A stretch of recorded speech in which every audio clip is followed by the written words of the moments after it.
Hey everybody, I wanted to do a quick video on one of the assignments that we did. It was on the work order one. I don't think I was quite clear on how to fill out a work order.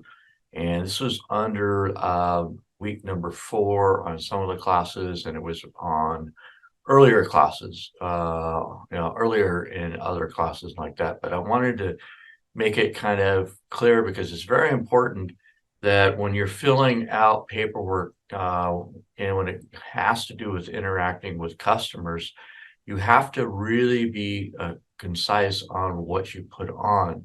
Now, some of it may change a little bit depending on where you work at, but let me go ahead and I'm going to share the work order. I'll give you some insights of what I was actually looking for on the actual work order. So, all righty, we should be good now. So when you're filling it out, of course, you will always want to put in your full name. I'm just going to uh, here and then put on today's date.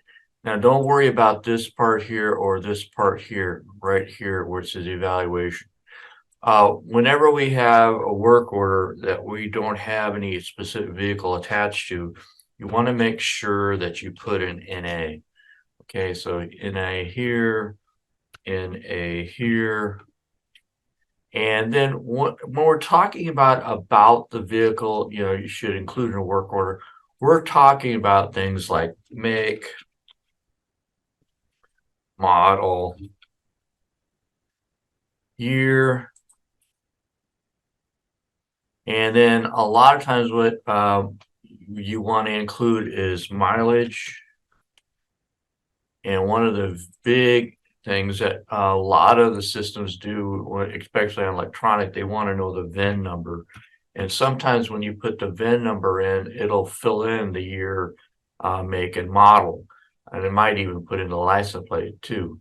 So after we get through with some of this kind of stuff, a lot of times what I like to do is put down what color. I'm looking at the color of the vehicle and also if there's any damage. And a lot of times what I do is I do a complete walk around with the customer to make sure we agree. It's just like going and renting a car. You want to make sure that you have, customer very well informed of what you see and like that too. Uh, this is kind of basic stuff to some, but to me, it really helps. And when you're looking at the bar document, there's a very straightforward that you have to have things documented down. Now, there's other things you could put in there, but these are kind of some of the basic stuff that I look for. The other thing, when we go to next section number 2, you want to, of course, have the driver's information, of course, name, and also contact information. So this could be, of course, oops, I can't spell today, contact information. And then, other things, that, information about the driver. A lot of times, I like to ask them, what is their preferred uh, contact. Now you get the the name, the address and stuff like this is the contact, but sometimes they're not available. They'll be in their office and they prefer to only by email or by text. So that's really important. And other things, I could bring it out to break it down to, name, address, home phone number, and cell phone number, email address, and a lot of the different systems will actually add all that in for you. Now, the 3 C's, you've really got to think of what's the service you're actually doing. So let's say what is the concern, and that's the customer concern. So let's say there's a misfire or something simpler. Maybe they're just it doesn't start all the time, not starting all the time. So not starting, all the time.